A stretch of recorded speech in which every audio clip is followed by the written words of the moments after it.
haqiqiy ziyolilar qolib boshqa bir insonlarni odamlar ziyoli deb taniyotgani qandaydir men shu mavzuni olib chiqishga meni majbur qildi.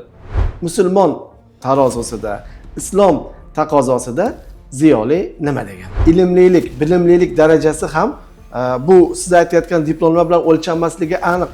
Bu yechim taklif qilar ekan, malomatchini malomatidan, mustabidni siyosatidan yoki zolimni zulmidan qo'rqmaydi. Xalq va haq tarafida bo'lib, xalqni haqqa yetishtirishda, yetkazishda, olib borishda asosiy demak peshvo vazifasini bajaradi. Bu hech qachon to'g'ri kelmasdi. Ular tish tirnog'i bilan bunga qarshi bo'ldi. Sababi bu millat uyg'onib qolayotgan edi.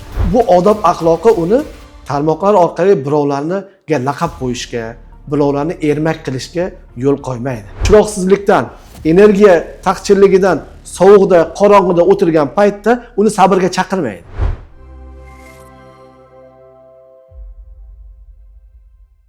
Assalomu alaykum. Azon Global efirlariga yana bizning rakurs ko'rsatuvi qisqa tanaffusdan so'ng qaytdi. Ko'rib turganingizdek yangi ofisdamiz, yangi fikrlar, yangi mavzular bilan qaytdik. Bizning bugungi mehmonimiz No'mon Abdulmajid. Assalomu alaykum No'monjon aka. Va alaykum assalom.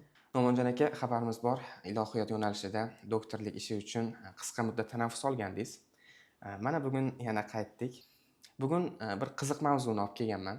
Siz bilan ziyolilar mavzusida suhbatlashmoqchiman. Bu mavzuni tanlashimga bir qancha sabablar bor. Chunki ba'zi ziyolilar bilan bo'layotgan muammolar yoki qo'sh tirnoq ichida masalan blogerlar ham o'zidan bir ziyoli yasab olib, jamiyatni qaysidir tomonga yetaklashga urinayotgani yoki haqiqiy ziyolilar qolib boshqa bir insonlarni odamlar ziyoli deb taniyotgani qandaydir men shu mavzuni olib chiqishga meni majbur qildi. Dastlab ziyoli so'zi o'zi, ziyoli so'zining tag ildizi, ma'nosi nimaligiga to'xtalsak. Xo'p, bismillahirrohmanirrohim. Demak, ziyoli so'zi o'zi arabchadan olingan, hammamizga ma'lum. Ziyo so'zi demak yorug'lik degan ma'noni bildiradi. Endi bizda tilimizda yana bizning nur degan so'z ham bor. Bu nur ham yorug'lik. Endi arab tilini asosiy xususiyatlariga e'tibor bersak, ziyo ayni paytda shunday bir jismga aytiladiki, mana ziyo tarqatadigan jism degani u o'zidan issiqlik va yorug'lik tarqatadi va manbai o'zi bo'ladi. Nur esa o'sha yorug'likning unga nisbatan aks etib qaytishi, masalan oy va quyosh. Quyosh bu ziyo sochadi deymiz, oyni nur sochadi deymiz. Bunga sabab o'sha quyoshni nuri, harorati uni o'zidan kelib chiqadi, uni manbai o'zi. Oy esa ana shu quyoshdan kelayotgan nurni, yorug'likni qaytaradi, nur taratadi. Endi shu ma'noda ziyoli deganimizda biz ana shu ilmni o'ziga singdirib olib, uning asosida demak odamlarga to'g'ri yo'lni ko'rsatadigan insonlarni biz ziyoli deb ataymiz. Endi mana turk qardoshlarimizda bu so'zni o'rniga ishlatadigan bir so'z borki, bu so'z bizda ham o'tgan asrlarda keng iste'molda edi. Hozir ham ishlatib turiladi. Bu oydin, mana millat oydini deymiz, ha. Bular oydin deydi. Bunga sabab nima desangiz, oydin ham ana o'sha boyaga aytganimizdek yorug'lik tarqatadi va qaysi ma'noda bu oydin? Ana shu ilmni bular o'sha ziyo yorug'lik manbai deb olib turib, mana shu ilmni o'ziga yuqtirgandan keyin ilmdan kelayotgan ziyoni tarqatadigan odamlarga oydin deyishadi. Mana shu uning lug'aviy ma'nosi. O'qishni, yozishni biladigan inson bilan bu ziyolini farqi bormi? Chunki o'tgan asrda o'qishni bilib, yozishni bilgan insonni ham ziyoli deb qarashgan, masalan, bundan bir 100 yillar avval deylik. Hozir nima farqi bor shuni? Bunga sal boshqacharoq bir yondashish kerak. Sababi bu yerda 3 xil tushunchani siz berib o'tdingizda, masalan, o'qishni yozishni biladigan odamni biz nima deymiz? Savodli deymiz. Ha? Savodi chiqqan degani bitta narsani o'qiy oladi yoki bitta gapni, fikrni yoza oladi. Bu odam savodli. O'qish yozishni bilmaydigan odamlar bir pog'ona buning darajasi baland bo'ladi. Endi ilmli odam bor, ya'ni bilimi bor, ilmi bor. Bu odam o'sha siz aytgandagi universitetda o'qigan, oliy ma'lumotli bo'lish orqali qandaydir bir ilmni egallagan odamlar, bular o'sha olimlar deyiladi. Bularni g'arbda demak intelligensiya deb ataladi. O'sha intellekti bor odamlar. Endi biz bugun siz bilan ma'nosini ochib bermoqchi bo'layotgan yoki biz suhbatlashmoqchi bo'layotgan ziyoli atamasa esa bu yana ham yuqoriroq martaba. Ya'ni bu endi ana o'sha bilimni o'ziga singdirib, boya aytganimizdek, mana shu bilim o'zida hazm bo'lib, o'zi ana shu bilim asosida hayot tartibini, yashash tarzini shunga moslab qurgan va shunday yashayotgan hamda boshqalarni ham shunga chaqirayotgan odamlar. Endi bu yuqori martaba dedik nimaga? Islom, musulmon nuqtai nazardan masalaga shunday qaraymiz, sababi musulmon nuqtai nazari, islom nuqtai nazari bizning uchun o'sha eng oliy va eng odil mezondir. Biz har bitta tushunchamizni, dunyoqarashimizni, fikrlarimizni mana shu islomiy mezon asosiga qurib va mana shu mezon nimani ko'rsatsa, shuni taqozosiga ko'ra yashashimiz har bitta musulmon deb o'zini hisoblagan odamning burchidir. To'g'rimi? Biz bunga rozi bo'lganimiz uchun xuddi mana aytiladi-ku, "Roziytu billahi robban va bil islami dina va bi sayyidina Muhammad sallallohu alayhi vasallam nabiyya va rasulah." Kimki Allohni Parvardigori, Rabb deb va payg'ambar alayhisolatu vasallamni Rasululloh deb, payg'ambar deb, Allohning elchisi deb va islomni o'ziga din deb bilgan odamgina musulmon bo'ladi, to'g'rimi? Endi mana shu musulmonlikning taqozosi esa diniy, demak, hukmlarga amal qilish, din nimani, Alloh va Rasuli nimani to'g'ri desa, ana o'shani to'g'ri deyish, nimani noto'g'ri desa, o'shani noto'g'ri deyish. Mana bu musulmonning yo'lidir. Endi shu nuqtai nazardan qaraganda biz ziyolini ham islom tarozisiga solib ko'rishimiz kerak bo'ladi. Musulmon tarozisida, islom taqozosida ziyoli nima degani? Ziyoli bu shunday bir ilmni egallagan bo'lish kerakki, bu ilm uni Allohga yaqinlashtirsin. Va qalbida bo'lsin. Imom G'azzoliy aytadiki, ilm ikki xil bo'ladi deydi. Ba'zilarni deydi tilida bo'ladi deydi. Bu tildangina iborat bo'lib, undan bu yo'lga o'tmagan ilm Alloh taoloning huzurida u bandaning zarariga hujjat bo'ladi deydi. Endi qalbga tushib, butun badanga singib, o'sha asosda yashashini, taqozosini, yashash sharoitini o'sha o'rganganlari asosida qura olgan kishi, demak, o'sha haqiqiy ilmga ega bo'lgan bo'ladi va mana bu ilm kishiga foyda beradi. Mana bu ilmning egasiga biz ziyoli deb ataymiz. Bu endi darajasi eng yuqori daraja bo'ladi. Bundan demak aytishimiz mumkinki, har qanday ilm bo'lmasin. Misol uchun shartli ravishda bo'linadi-ku, diniy, dunyoviy, masalan, uxroviy ilmlar bor yoki dunyoviy ilmlar bor. Mana bu ilmlarni qaysi birini egallashini farqi yo'q. Ya'ni biz hozir bu gapimizdan ziyoli desa faqat diniy ulamo tushunlar ekanda degan gap chiqmasligi kerak. Unaqa xulosa qilinmasligi kerak. Bu biz aytayotgan ilmdan murod har qaysi ilm, agar u pirovard natijada Alloh taologa kishini yaqinlashtiradigan, olib boradigan bo'lsa, bu haqiqiy ilmdir va bu ilmni egallagan kishi ziyolidir.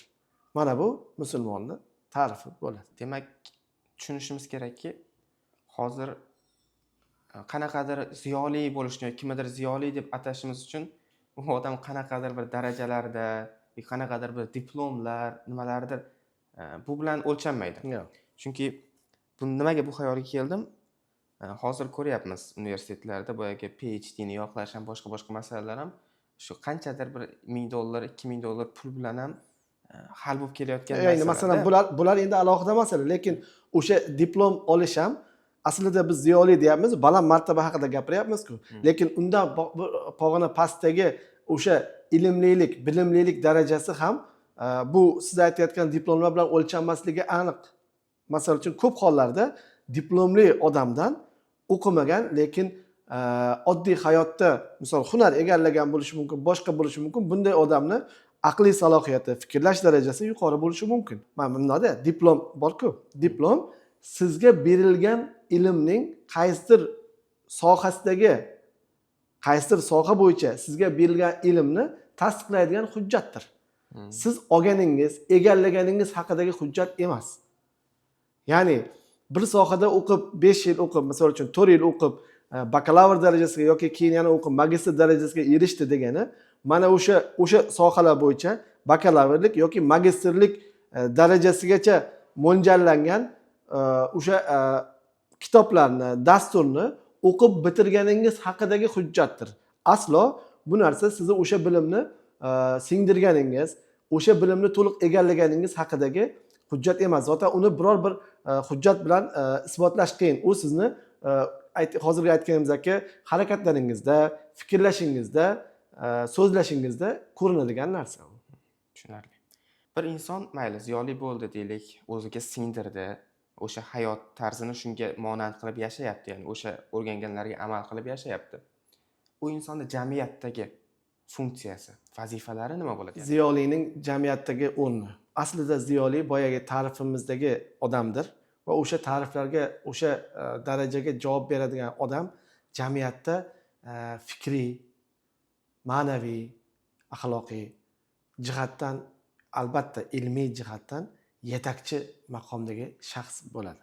Ya'ni u o'zining birinchidan mansub bo'lgan sohasining eng peshvosi bo'ladi, ustasi bo'ladi, peshqadami bo'ladi. Bundan tashqari o'zining axloqi bilan, odobi bilan va demak uyg'oq fikri bilan jamiyatning peshvosi bo'ladi. Jamiyatni doimo demak lokomotivi bo'ladi, oldinga yetaklaydigan shaxs bo'ladi. Shunga ko'ra bunday odamning jamiyatdagi funksiyasi ana o'sha o'zi mansub bo'lib turgan jamiyat odamlarini doimo ilg'or fikrlashga, to'g'ri, haqqa, adolatga chorlaydigan odam bo'ladi. Fitnalardan, fasodlardan xoli bir sog'lom yo'lni doim ko'rsatib turadigan inson bo'ladi. Ya'ni mayoq bo'ladi. U to'g'ri yo'lni ko'rsatib turadigan. To'g'ri yo'l deganimiz o'sha xalqni haqqa olib boradigan yo'lni nazarda tutyapmiz. Mana shu yo'lni yo'llaydigan odam bo'ladi. Bu ayni paytda yana demak ilm, ma'rifat tarqatuvchi bo'ladi. Ziyo tarqatuvchi bo'ladi. Chunki boya aytdik-ku, o'zi manba bo'lib turib, o'zidan o'sha yorug'lik, ziyoni tarqatadi. Va undan tashqari kelajakni shakllantiradigan odam bo'ladi. Bu nima degani? Bu o'sha yetishib kelayotgan avlodni o'zidagi bor narsani ularga demak yetkazadigan odam bo'ladi. O'zidagi bor narsani, chunki bu Alloh bergan ilm ayni paytda unga nimadir? Omonatdir. Bu omonatni o'sha bunga layoqatli avlodlar ichidan layoqatli shogirdlarni tanlab turib, bularga o'zidagi bor narsani yetkazish. Chunki jamiyat doim harakatda va o'sishda bo'ladi. Bu odamlar o'sha umrini, yoshini yashab keksaygan paytda uni o'rniga keladigan zamin, yangi vorislar hozirlash kerak bo'ladi. Mana bu narsa ham o'sha ziyolining asosiy vazifasi bo'ladi. O'sha kelgusi avlodni ham xuddi mana shunday o'zi bosib o'tgan yo'llarni o'rgatib, mana shu chiziqni yurishini ta'minlashga uning vazifalaridan bittasi bo'ladi. Va millatni vijdoni bo'ladi. Ma'lum bir voqea hodisalarda doimo haq va xalqning tarafida turib, bu hodisa voqealarni, muammolarni yechimiga bosh qo'shadi, bosh bo'ladi va yechim beradi, taklif qiladi. Bu yechim taklif qilar ekan, malomatchini malomatidan, mustabidni siyosatidan yoki zolimni zulmidan qo'rqmaydi. Chunki u faqatgina Allohdan qo'rqadi. Allohdan faqatgina qo'rqqan odamga boshqalarni haybati qolmaydi. Shuning uchun u doim xalq va haq tarafida bo'lib, xalqni haqqa yetishtirishda, yetkazishda, olib borishda asosiy demak peshvo vazifasini bajaradi. Ziyolilarni masalan endi har xil davrlarni ko'rdi O'zbekiston. Ziyolilarni yo'q qilish siyosatini ham ko'rdik. Bir ziyoli, masalan, o'z funksiyasi bor ziyoli jamiyatda yo'q bo'lib qolsa yoki jamiyatda uni yo'q qilinsa, balki ovozi o'chirilsa, Demak, jamiyatda o'zgarishlar katta bo'lib ketishi mumkin yoki yomon tomonga qarab ketishi mumkin jamiyat. Albatta. Chunki bunda bu siz aytgan narsa bizni tariximizda afsuski qayta va qayta sodir bo'lgan. Xususan eng oxirgi tariximizni olib ko'radigan bo'lsak, o'sha mustabid tuzum davrida, oldin o'sha Chor Rossiyasi, ana undan keyin sho'rolar tuzumi davrlarida bizning xalqimiz bir qator demak qatag'onlarni boshdan kechirdi. Doimo millati gullarini, o'sha biz aytib o'tgan ziyolilarni qatag'on qilish bo'ldi. Chunki biz bilamiz, ma'lum bir millatni bo'ysundirish, qul qilish uchun uning avvalo tarixini o'zgartirish, yozuvini o'zgartirish, ildizdan qirqish kerak, to'g'rimi? Mana shu ildizdan boylab turadigan o'sha xalqni o'zini ildiziga bog'lab turadigan rishta bu ulamolardir. Bu chunki ular tirik tarixda, chunki ular tirik boyagi xalqni ilm xalqni tiriklik bir manbasini ta'minlab turadigan ildizlar. Bularni qirqilgandan keyin, bularni qatag'on qilingandan keyin xalq yo'l boshchisiz qoladi. Qayerga borishini bilmay qoladi. Mana bunday xalqni endi sening tarixing mana bunaqa edi deb o'zgartirish oson bo'ladi ularni tarixini. Chunki uni tarixini biladigan odamlarni nima qiladi? Hammasini qatag'on qilib tashlagandan keyin ularga xohlagan ma'lumotini singdirib, mana bu seni tarixi deb tarixni soxtalashtirib, ana o'sha soxta tarix asosida bu millatni tarbiyalab turib, shu asosda bularni manqurtlashtirish oson kechadi. Shuning uchun bizning yaqin tariximiz bunday afsuski qatlovlarga juda ham boy. O'zi bilasizmi? Ziyoli boyaga aytganimizdek doim haq tomonda bo'lgani uchun, haqni degani uchun nafaqat mustabid bosqinchi anaqalarga, tuzumlarga, o'sha mustamlakachilarga, balki mahalliy boshqaruvchilarga ham uncha yoqavermaydi. Sababi nimaga? Chunki o'sha boshqaruvchilar ham o'zini havoyi nafsiga, ya'ni ko'ngil masalan ko'ngli xohlagancha, ko'ngli tusagancha jamiyatni yoki davlatni boshqarishiga ana bu haqiqiy ziyolilar xalal beradi. Shuning uchun doim o'sha o'tmishda ham, bugunda ham o'shanaqa haqiqiy ziyolilar bilan boshqaruvchilarni, hukmdorlarni orasida ziddiyat bo'lib kelgan, kelishmagan juda ko'p hollarda. Bu chunki boya aytganimizdek, ularni o'ziga qo'yib qo'ymaydi-da. To'g'ri yo'ldan toyishga qo'ymagani, unga darrov o'zini nafaqat o'zi, balki xalqqa ham shuni uyg'otib, shu narsani noto'g'ri ishlardan ogoh qilib qo'ygani uchun hech qachon hukmdorlarga haqiqiy ziyolilar yoqmagan. Shuning uchun ham ular doim boshi dardda bo'lgan. Kecha yaqinda bir iqtibos o'qigandim. Ziyoli inson har doim isyonkor bo'ladi degan iqtibos o'qigandim, lekin boshqa bir masala ham bor bu yerda. Haqiqiy ziyoli, masalan, boshqarilayotgan kim boshqarishidan qat'iy nazar, boshqarilayotgan, o'sha boshqarayotgan insonlar tomonidan yaxshi g'oyalar ham beriladi, masalan, har doim ham yomon bo'lmaydi, yaxshi g'oyalar ham berilganda, u g'oyani xalqqa tushuntirib berish vazifasini ham bajarar ekan deb o'ylab qoldim. Chunki masalan, yaxshi g'oyalar berilsa, ba'zida xalq tushunmay qoladi yoki boshqa bir kuchlar tomonidan provokatsiyalarga uchganda ko'p ko'rganman-da, ziyoli insonlar chiqib, yo'q, unaqa emas, mana bunaqa aslida. Bular to'g'ri qilyapti bu masalada yoki xuddi o'sha tuzum noto'g'ri qilsa, bular noto'g'ri qilyapti deb o'rtada qaysidir ma'noda xalq uchun filtr vazifasini ham o'tarkan deb o'ylab qoldim. To'ldirish qilib ketmoqchiman. Ziyoli isyonkor dedingiz-ku. Aslida shunaqa bo'lib ko'rinadi nimaga? U boya aytdik-ku, nohaqlikka qarshi xalqning vijdonida u darrov ovozini chiqaradi. Endi nohaqlik ko'p bo'lavergandan keyin, takror bo'lavergandan keyin, bu ovozini chiqaravergandan keyin u nima? Isyonkorga o'xshab qoladi-da. Aslida ziyoli isyonkor emas, ziyoli xalqparvar. Va shu bilan birga xalqparvar. Ana shuning uchun xalqqa, xalqning va haqning ziddiga ishlar boshqaruvchilar tomonidan qayta bo'lavergani uchun bu odam ziyoli qatlam qayta qarshi chiqavergani uchun isyonkorga o'xshab qolgan. Aslida u faqat haqni talab qiladi xolos. Shuni ham nazardan o'chirmaslik kerak. Nohaqliklar ko'p bo'lgandan keyin bular isyon. Shunday. Tushunarli. Yaqin o'tmishga qaytsak. O'tmishda ham ziyolilar bo'ldi. deylik 1900-yillardan 1950-yillargacha. Ularni jamiyatda o'rni qanaqa edi? Ya'ni ular o'zini o'rnini topishga erisha oldimi? Yoki ular erisha olmasdan turib rus bosqinchilari yo'q qilib yubordimi ularni? Endi o'sha 20-asrning birinchi yarmida bizga ma'lum Turkiston o'sha paytda Turkistonni ijtimoiy siyosiy hayotida juda katta o'zgarishlarga boy paytlar bo'ldi. Ayniqsa o'sha 20-yillargacha bo'lgan davrlar. Bu davrda Chor Rossiyasini demak umri tugab, bular ag'darilib, o'rniga qisqa muddat bo'lsa ham bizni Turkistonimizda o'sha Turkiston muxtoriyati tuzildi. O'sha Rossiyadan butkul ajralib chiqmagan bo'lsa ham o'sha muxtoriyat maqomiga harakat bo'ldi va bu Qo'qonda tuzildi. Bu muxtoriyatni tuzishga demak qattiq harakat qilgan, bel bo'ylagan bir avlod yetishib chiqqan edi. Bu avlodni biz jadidlar deymizmi yoki munavvarlar deymizmi, ma'rifatparvarlar deymizmi?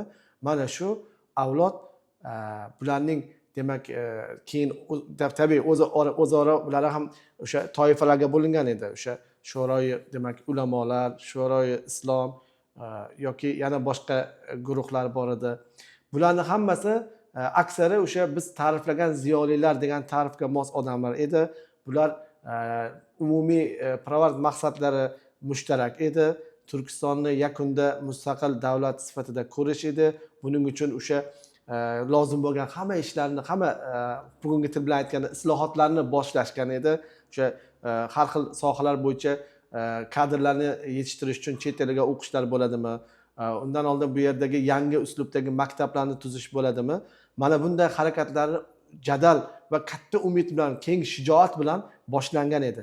Bularga o'sha har kim o'zining imkoniyatdagi hissasini qo'shayotgan edi. Ya'ni boylar mablag'i bilan, albatta o'sha ma'rifatparvarlarning da'vati, ularni tushuntirishlar bilan boylar o'sha chet elga yuboriladigan yoshlarni demak mablag' bilan ta'minlab turishdi. Boshqalar o'zi qo'ldan kelgancha imkonlarni safarbar qilishdi. Maqsad o'sha mamlakatni taraqqiy ettirish, mustaqil qilish edi.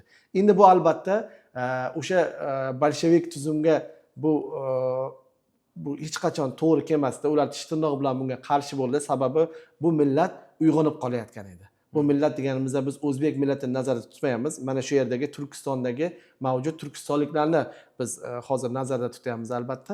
Turkistonliklarning uyg'onayotgani bularga hech ham yoqmadi. Bularni u g'azabini qo'zg'atdi, seskantirib yubordi. Bular o'sha Chor Rossiyasidan qolgan bo'yinturuqni yana ham qat'iyroq bu Turkistonning xalqining bo'yniga solishga urinishdi va bunga afsuski erishildi ham. Bularga qarshi kurashgan odamlar bo'ldi. Mana bir vaqtda ma'naviy yo'l bilan, siyosiy yo'l bilan qarshi demak harakat qilindi. Bu yo'l demak ish bermay qolgandan keyin endi qurolli qarshilikka o'tildiki, buni o'sha rus o'sha sovet tarixshunosligida bosmachilar harakati degan nom bilan biz o'sha paytda o'qiganmiz. Endi mana bu harakat ham o'sha o'tgan asrni qariyb o'sha 30-yillargacha davom etdi.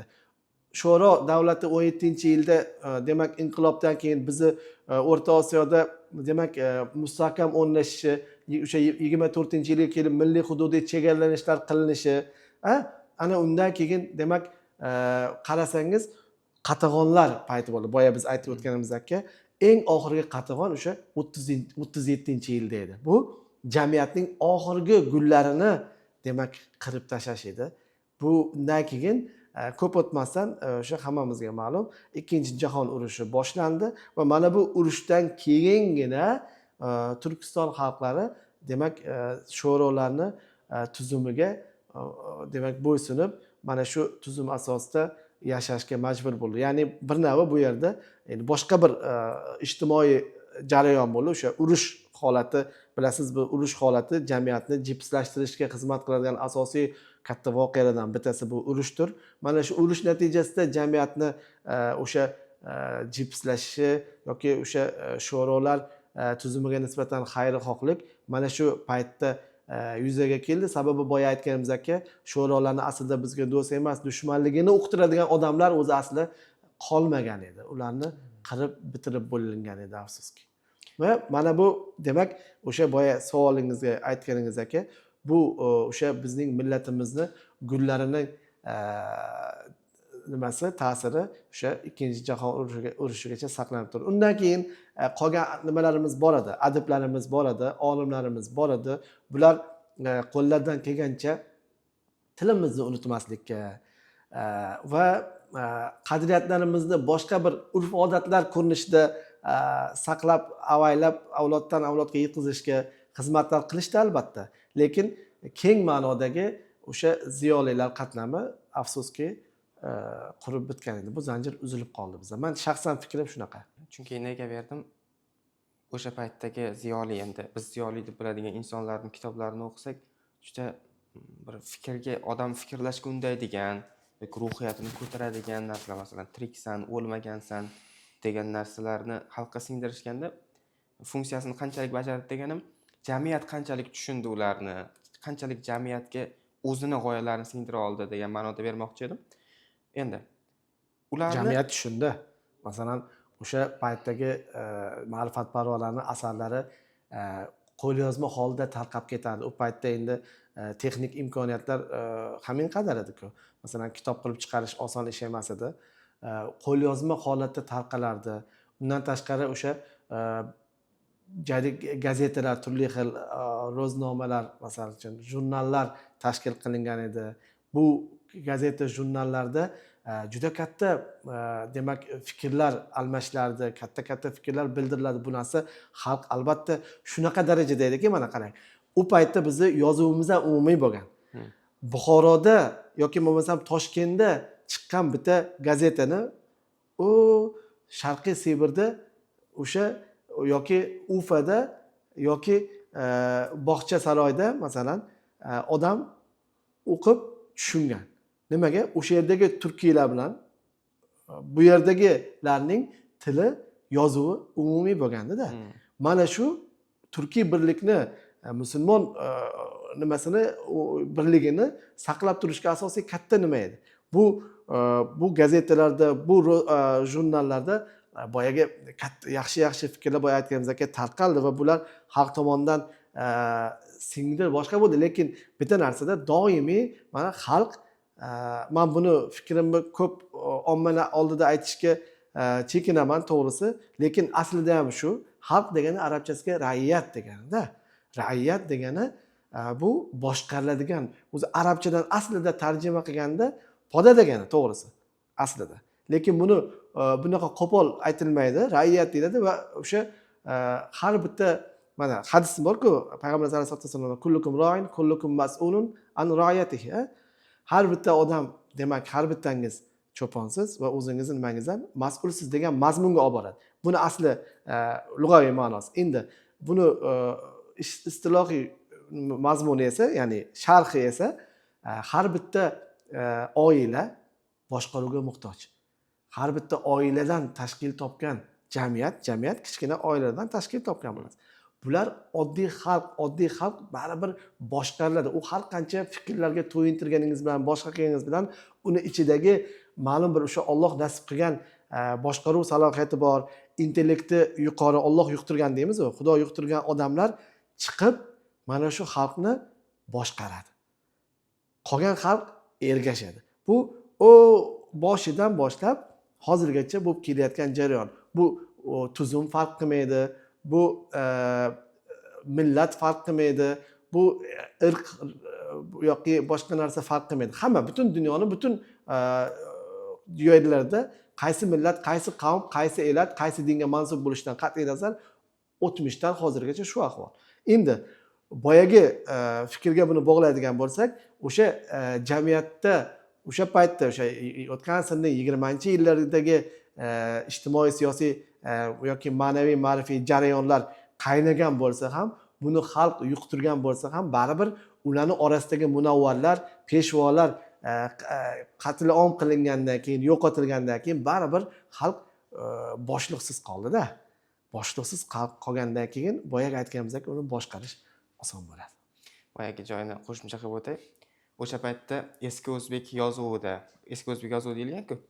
Eski o'zbek yozuvida yozilgan matnlarni hozirgi Turkiya hududida yoki boshqa bir hudud, turkiy xalqlar yashaydigan hududlarda o'qilishining sababi til juda yaqin bo'lgan va insonlarning so'z boyligi kuchliroq bo'lgan hozirgidan ko'ra. Chunki aslida Turkiyada ham juda katta farq qilmaydi aslida. Hamda Mushtarak so'zlar ko'p bo'lganda, umumiy so'zlar ko'p bo'lgan. Yozuv bir xil bo'lgani uchun arab imlosiga asoslangan o'zbek yozuvi, arab imlosiga asoslangan turkning yozuvi yoki ozarning yozuvi, qozoqning yozuvi, bular hammasini imloni tagida arab bo'lgani uchun, mana uyg'urniki. Bu o'sha so'zlar masalan maktab yoziladi arabcha. Masalan, o'zbek maktabda o'qiydi, qirg'iz maktabda o'qiydi. farqi yo'q. Farqi yo'q, lekin yozilishi bir xilda. Talaffuz bu ohangda farqlilik juz'iy farqlilik hisoblanadi. U bemalol bir-biri bilan yozma muloqot qila olgan. Og'zaki muloqot, ko'rishma muloqot qila olgan. Bu narsa arab yozuvini tashab turib lotin yozuviga o'tilishi yoki sho'ro demak respublikalarda, jumhuriyatlarida avval lotin yozuviga o'tib, keyin qarasa turklar ham lotin yozuviga o'tdi. Bular yana birlashib qolmasin deb turib, endi kiril yozuviga o'tilishi bu aslini olganda juda ham katta fojia, millat fojiasida. Chunki mana qarang, bitta o'yini men buni nimaga o'xshataman? Mana bitta o'yini biz yangi qurilgan o'yini chiroq tortamiz, chiroq uchun simlar tortamiz, to'g'rimi? Mana shu simlar bilan buni nima qilib biz o'zimiz tilda nima deymiz buni? Montaj qilish deymiz. Chiroqni montaj qilib o'rnatib chiqdingiz. Endi bitta hamma joyda haligi xatosiz ulangan bo'lsa, haligini demak manbaga ulasangiz nima bo'ladi? Hammasi Yorishadi. Endi bitta joyda haligini simni qirqib qo'ysangiz nima bo'ladi? Butun montaj hammasi to'g'ri bo'lgan taqdirda ham boyaga kesilgan narsa sababli yonmaydi. Endi bizning xalqimizni ming yillik yozma merosini shuncha bir ota-bobolarimiz yozgan asarlarni yozuvlari qaysi tilda edi? Arab tilda yoki arab yozuvida edi. Biz imloni o'zgartirish orqali boyagi simni kesib qo'ydi. Natijada biz manbaga ulana olmay qoldik va ongimiz, shuurimiz yorisha olmay qoldi. Mana bu millatning katta fojiasi. Chunki buni men qachon sezdim? Bir kun qo'limga Turkiyani eski Usmonli davridagi xaritasi tushib qoldi-da. Endi arab harflaridan ozroq o'quvim borligi uchun o'qisam agar bemalol tushunyapman-da. Ba'zan Qora dengiz, boshqa narsa yozilgan. Esim bir xil bo'lar ekanda bizda degan tushunchalar bo'ldi. Tarixga qaytgandik. Endi yana hozirgi zamonga qaytishga majbur bo'ldim. Chunki tarixda ziyolilarimizni mayli ruslar qirg'in qildi, ruslar boshini kesdi deylik. Ayni damda ziyolilarni qanaqa muammolar qiynayapti? Chunki sal siyosiylashishga majburman. Chunki yo'nalishimiz ham shu. Nimalar qiyin bo'lyapti ziyolilarga? Hozirgi davrda ziyolilarga masalan munosabat ham o'zgarganda. Munosabat o'zgargani uchun muammolari ham oldida talaygina. Ya'ni uni ziyolini masalan bevosita unga to'sqin bo'ladigan narsalar ham bor. Ularni ham sanab o'tamiz. Undan oldin ziyolini jamiyatdagi o'rni ham borda. Bugun jamiyatda internet keng tarqalishi ortidan nima bo'ldi desangiz, ma'lumot ko'paydi, lekin ma'naviyat, ma'rifat kamaydi. Demak, o'sha ma'rifat Allohni natijada Allohni tanishga olib boradigan va o'zini tanishga olib boradigan demak ilm kamaydi, ma'rifat. Ya'ni ilmni yuqishi. Bu bilimni keng tarqalishi boshqa, boya aytganimizdek ilm yuqishi boshqa. Bu narsa kamaydi. Undan tashqari, demak, o'sha ziyolini so'ziga e'tibor ham susaydi. Odamlar, yosh avlod masalan hozir ko'pchilik bir narsaga tezdan ega bo'lib qolishni xohlaydi-da. Bosqichma-bosqich yoki bir narsani, bir sohani o'zini mashaqqatlari bor, uni sabr qilish kerak degan narsa bugun ko'p ham ish bermay qoldi. Hozir o'sha nimadir qilsa-yu, bir pasda ko'zlagan natijaga erishib qolsa, bir pasda olim bo'lib qolsa, bir pasda boy bo'lib qolsa va undan tashqari o'sha odamlar ham ya'ni ziyoliman degan odamlar ham jamiyatga moslashishga harakat qilib qoldi. Boshimni ortmasdan o'sha oqimga qarshi suzmang degan. Garchi bu boya aytganimizdek ziyoli nomiga javob bera oladimi yo'qmi alohida masala. Lekin mana shunday xalq tomonidan ziyoli deb ataladigan odamlar ham mana shunaqa bo'ladigan bo'lib qoldi. Endi bularning oldidagi to'siqlarga keladigan bo'lsak, siz aytgandek, ularning to'siqlarining ichida birinchisi siyosiy va iqtisodiy sabablar. Buni boshida bir teginib o'tdik. Mavjud tuzumlarni bu ziyolini erkin gapirishiga, erkin fikrni e'lon qilishiga, bildirishiga qo'ymasligi, faoliyat yuritishiga. Uni ziyolini, ya'ni faqat haqdan qo'rqadigan, haqni so'zlashdan chekinmaydigan, doimo xalqning yonida turadigan haqiqiy ma'nodagi ziyoli har qanday hukumat uchun xavf deb qabul qiladi shunaqa hukumatlar. Chunki ular o'zini siyosatini doim to'g'ri yo'lda olib bora olmasligi uchun. Mana bu katta xavf. Undan keyin buning natijasida bundan kelib chiqqan yana yondosh sabab bor, bu iqtisodiy sabab. Nima desangiz, u odamga endi u ziyoli masalan haqni gapiryapti-yu, haqni talab qilyapti-ku. Endi bunga yo'llar qisila boshlaydi. Imkoniyatlar cheklana boshlaydi. Oldiga har xil baryerlar, to'siqlar qo'yish boshlanadi. Bu odamlarni qisish, ya'ni boshlanadi va iqtisodiy boyagi nimalar imkoniyatlari ham cheklangan bo'ladi. Bu odam ham bu moddiy bir nima et suyakdan iborat, yeyish ichish kerak, bola chaqasi bor, boshqasi bor va o'zining muqaddas vazifasidan chekinishga majbur bo'ladi. Bu o'sha maishiy muammolar bilan band qilib qo'yiladi-da uni. Ana shunda o'sha vazifalardan chekinishga, cheklanishga majbur bo'ladiki, bu ham ziyolining oldidagi katta to'siq. Vaholanki biz nima qilishimiz kerak edi? Bunga biz sharoit yaratib berishimiz kerak edi. Bu bitta odam, bitta ziyoli o'zidan o'zi tez fursatda dunyoga kelib qolmaydi axir.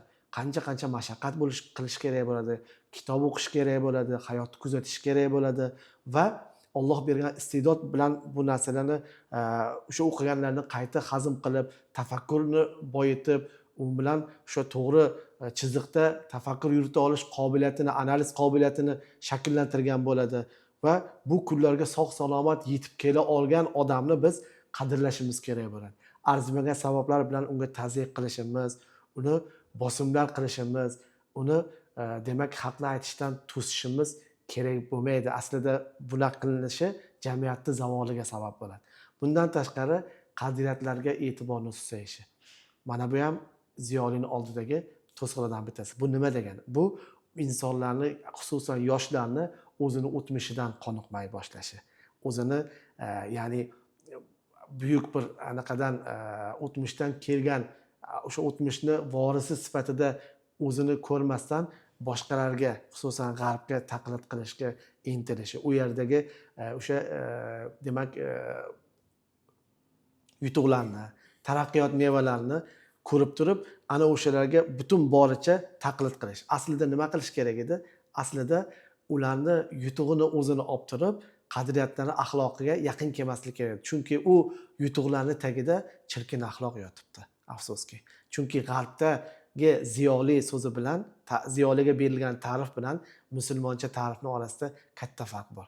G'arbdagi ziyolining ta'rifi shuki, ya'ni yoki olimning ta'rifi shuki, ular intelligensiya deganda, intelligensiya so'zi bilan ifodalanadi. Faqat ilm fan sohasida yuksak cho'qqilarga erishgan yoki fikrlash, tafakkur qilish darajasi baland odamligini ziyoli deb bilishadi. Uning axloqiy jihatlari hech qanaqa e'tiborga olinmaydi. Mana buni ko'zdan qochirmasligimiz kerakki, bu ham bugungi ziyolining oldidagi ham to'siq, ham oshib o'tilish kerak bo'lgan, hal qilish kerak bo'lgan vazifadir. Shunga rostdan qo'shilaman fikrga, chunki ziyolilarga e'tibor kamayishining yana sabablari ko'p o'zi aslida. Albatta, bu hozirgi ayrimlari. Sabablari ko'p, chunki hozir ko'rganimizda ijtimoiy tarmoqlar kuchaygan. Biz ziyolilarimiz endi asosan masalan Facebookda faoliyat yuritishadi.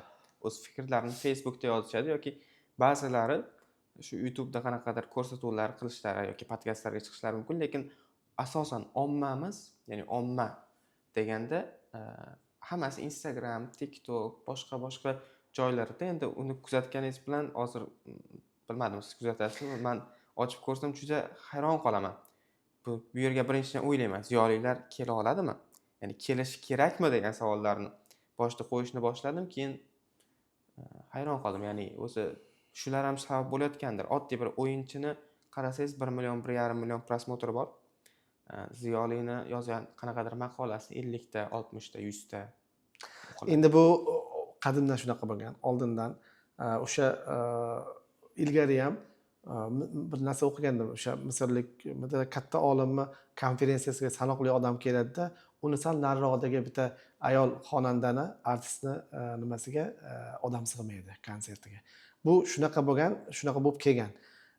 Chunki doimo to'g'rilikni, demak, yaxshilikni xaridori kam bo'ladi nimagadir.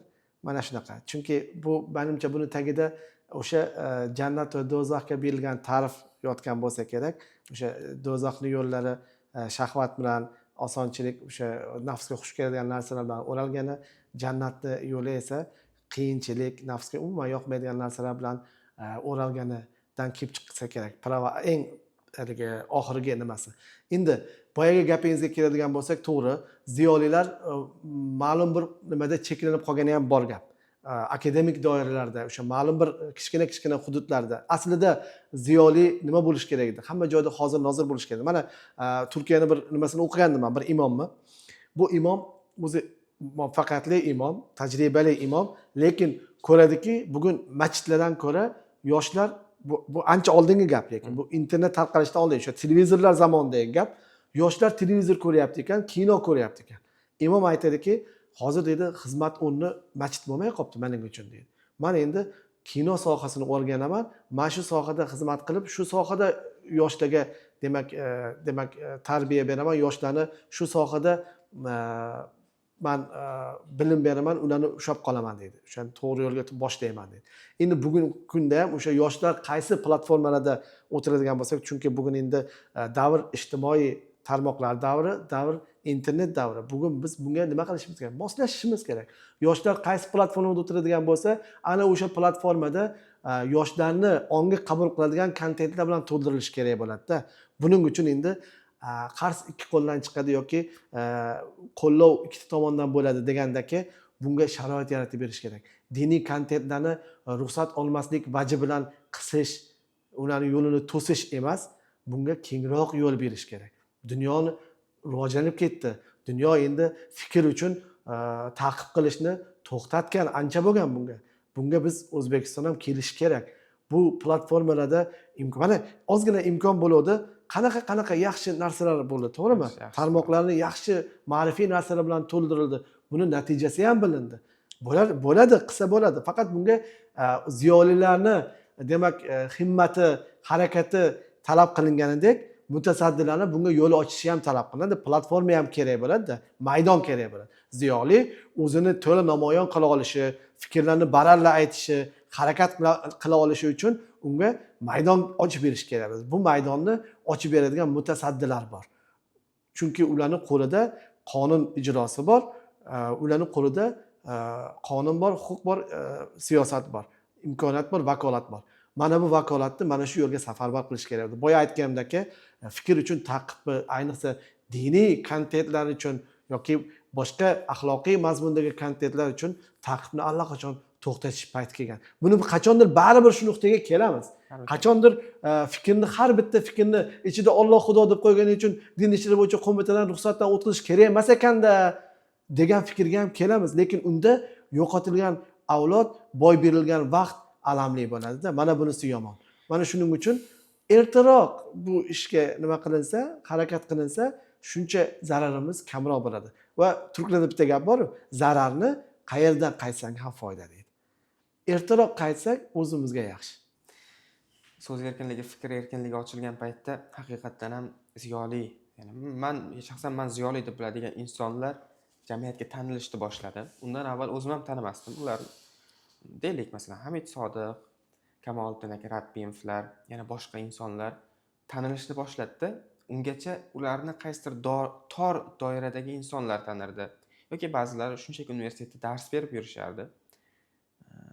Hozir taniyapmiz. Lekin meni o'ylantirgan narsa boyagi. Ziyoli, hozirgi ziyolilar deb qaysidir ma'noda tanqid qilib o'tdingiz. jamiyatni ana o'sha saviyasiga, ya'ni bir ommani saviyasiga tushib yoki omma nima der ekan degan fikrda gaplarni ba'zida gapirmaslik, shu masalada gapirish uni ya'ni menga shaxsan to'liqroq eshitishni xohlayapman. Qanaqa? Ya'ni hozir demak, bir ziyoli qaysidir gapni ommani fikriga qarab yoki ommani qanaqadir bir tepkisi deydimi? Shu reaksiyasiga Reaksiya. qarab gapirmasligi bu shunda ziyolilik emasmi yoki ziyolilikka qanaqadir ziyoli insonni obro'sini tushiradigan bir holat bo'lib chiqadimi shunda? Ha, bitta ikkita narsa bor. Birinchidan, ziyoli yetaklovchi bo'lish kerak. Yetovdagi odam emas.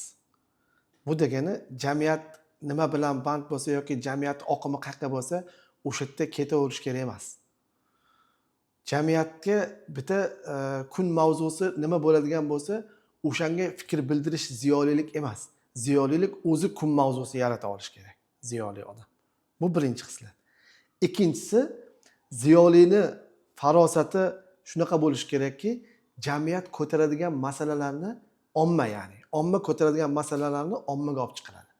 Omma ko'tarmaydigan, omma bilishi uncha shart bo'lmagan masalalar bor. Bularni ommaga olib chiqib u yerda muhokama qilmaydi. Bu qanday masalalar? Masalan, dunyoviy shartli ma'nodagi dunyoviy fanlardagi har qanday masalani omma oldiga olib chiqish mumkindir. Kerak balki. Chunki uni o'sha fan texnikaning eng oxirgi yutuqlari bo'yicha fikr bildirish ommani aqliy salohiyatini ham, tafakkurini ham o'stiradi. Eng kamida bilimini ko'paytiradi shu masala haqida. Lekin ba'zi bir diniy masalalar bor. Bular tor doiradagi odamlarning, ulamolarning, ma'lum bir saviyadagi insonlarning o'zaro gaplashadigan, bahslashadigan masalalaridir. Afsuski, keyingi paytda o'sha diniy nimaga sal erkin bo'lingan paytida bu narsalar olib chiqila boshlandi. Ya'ni tor o'sha aqidaviy nozik masalalar bor. Bu masalalarni misol uchun oddiy odamlar, siz bilan biz buni Alloh taoloning huzurida qanday bo'lsa, ulamolar aytishgan-ku, bitta masalada ikkilanib qoladigan bo'lsa, bu masala Allohning huzurida qanday deb bilinsa, o'shanaqa deb men e'tiqod qildim. Bo'ldi, tamom. Yoki aqida kitoblarimiz bor, ularning tarjimasi bor. O'sha yerdagi ma'lumotlar bilan kifoyalanish kerak. Chunki bundan boshqasidan biz mas'ul emasmiz, so'ralmaymiz zaten. Bundan boshqasi bizda boyagi bagaj bo'lmagani uchun, ilm bo'lmagani uchun bundan boshqa yuzasidan bahslashish bizni yo'ldan adashtirib qo'yadi. Mana shuni saviyasini, ya'ni darajasini aniqlab olish kerak, chegarasini. Buni o'sha haqiqiy o'sha ziyoli, salohiyatli, farosatli ziyoli biladi. Uni omma ko'tarmaydigan masalalarni omma orasiga yoymaydi. Endi bundan tashqari mana o'zi ziyolini ham ko'zga ko'rinib turadigan, hammamiz ha bu ziyoli ekan deydigan bir qancha belgilari bo'ladi, tashqi belgilari-da. Ruxsat bersangiz, men tashqi mana shulardan ham bitta ikkitasini sanab o'tsam, bularning birinchisi ixlos va taqvosi. Ya'ni olgan ilmini avvalo xolis niyat bilan Allohning roziligi uchun oladi va Allohning roziligi uchun tarqatadi. U ujub qilmaydi, ujub ya'ni birov xo'ja ko'rsin qilmaydi, riyo qilmaydi. Riyo garchi qalbning o'sha kichik shirk, qalbning gunohi deyiladi, ammo riyoni bo'rtib turgan jihatlari ham bo'ladi-da. Buni sezsa bo'ladi. Undan keyin odob axloqi bo'ladi. Xulqi mukammal bo'ladi ziyolini. Va bu odob axloqi uni tarmoqlar orqali birovlarga laqab qo'yishga, birovlarni ermak qilishga yo'l qo'ymaydi. Undagi ziyoli axloqi. Tushunyapsizmi? Alloh bergan iqtidorni, ilmni bunday past, Alloh mazammat qilgan, payg'ambar sollallohu alayhi vasallam qaytargan yo'llarda ishlatmaydi. Ya'ni birovdan illoki g'olib bo'lish uchun, birovni og'zini yuvib qo'yish uchun ishlatmaydi, birovni shaxsiyatiga o'tmaydi ziyoli. Bundan tashqari ziyoli haqiqatga nisbatan sadoqatli bo'ladi. Ya'ni bu nima degani desa, haqni aytishdan qo'rqmaydi. O'zini manfaati bo'lsa ham haqni aytishdan toyilmaydi ayni paytda. Misol uchun manfaati uchun sukut saqlamaydi yani. Har doim, har qanday vaziyatda ham haqni aytadi, xalqparvar bo'ladi. Undan tashqari o'sha mana aytdimki, fidoyilik va xalqparvarlik, jamiyatparvarlik, jamiyatni foydasini ko'zlaydi. Ya'ni bugun jamiyat misol uchun qish oylarida jamiyat chiroqsizlikdan energiya taqchilligidan sovuqda, qorong'ida o'tirgan paytda uni sabrga chaqirmaydi. Balki mutasaddilarga aytadiki, bu jamiyatning haqqi bo'lgan bu energiya bilan marhamat qilib ta'minlab qo'ying deydi. Uni nasihati tegishli odamlarga bo'ladi. Mana bu haqiqiy ziyoli bo'ladi. Mana bu ziyoli ayni paytda tanqidiy tafakkur egasi bo'ladi. Ya'ni ko'rgan, eshitgan narsasini ko'rko'rona qabul qilib turib, darrov uni orqasidan efir qilib fikr bildirmaydi. Tahlil prizmasidan o'tkazadi, boyaga mezonga solib ko'radi. Ana undan keyin o'sha tahlilini bayon qiladi. Fikr yengiltakligiga yo'l qo'ymaydi. Nafsini doim tarbiya qilib boradi. Eng haqir o'zini deb o'ylaydi. Doim, chunki Hazrati Yusuf alayhissalom Allohdan vahiy oladigan payg'ambar bo'lishiga qaramasdan nima dedilar? Astagfirullah, "Va ma ubarri'u nafsi, inna nafsa la'ammaratun bis-su" dedilar. Ha? Men nafsimni poklamayman dedilar. Chunki nafs doim yomonlikka boshlab turadi. Endi ziyoli mana shu bizni payg'ambar Muhammad alayhisolatu vasallam payg'ambarimiz undan ham kamtarroq bo'lganlar. To'g'rimi? Allohni demak g'azabidan hech qachon omonda bo'lmaslikka o'rgatganlar. Rahmatdan umidvor bo'lish, g'azabidan omonda bo'lmaslik. Odam nafsini doim tergab turish kerak bo'ladi. Chunki ahli ilmga birinchi keladigan narsa ujub bo'ladi. O'zidan qoniqish, men yorib tashlayman deydigan his bo'ladi-da. Mana shu narsani bosib turish kerak bo'ladi. Bu o'sha ziyoliga xos xislat. Farzandlarimizni ziyoli qilib tarbiyalash uchun nimaga ko'p e'tibor berishimiz kerak? Ko'proq jamiyat o'laroq, ya'ni shaxs emas, jamiyat o'laroq nimalarga ko'proq e'tibor bersak, farzandlarimiz ochiq fikrli, ziyolilar, to'g'ri, butun jamiyat ziyoli bo'lmaydi, bu aniq, lekin ko'proq bo'lishi mumkin. Ya'ni 4 ta emas, 10 ta, 10 ta emas, 100 ta bo'lishi mumkin. Albatta. Buning uchun birinchi navbatda farzandga avvalo Allohni tanish kerak. Allohni tanigan odam baribir qoqilishi mumkin, adashi mumkin. Chunki likulli ibn adam xattoun deganlar payg'ambarimiz. Har bitta inson bolasi, odam bolasi xatokor. Bu xatokorlarning yaxshisi tavba qiladi. Allohni tanisa, tavba qilish oson bo'ladi-da, toyilgan taqdirda ham.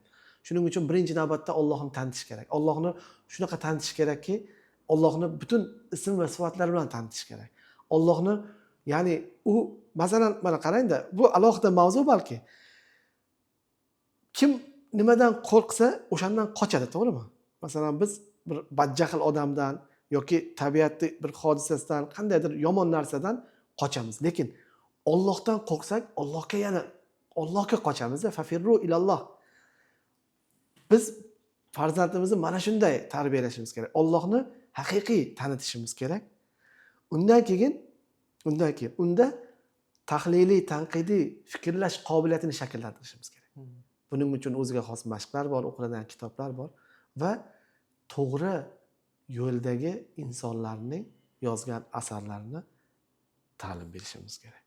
Inshaalloh mana shundan keyin farzand qaysi soha bo'yicha mutaxassis bo'lishdan qat'iy nazar o'sha biz ta'riflayotgan ziyoli martabasida bo'ladi inshaalloh. No'njon aka, rahmat sizga. Tomoshabinlarimizga ham shu joygacha ko'rganlarga rahmat deymiz. Azon Globalni kuzatishda davom eting.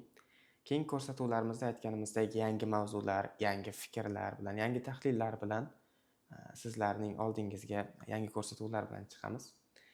Azon Globalni kuzatishda davom eting. Xayr, salomat bo'ling.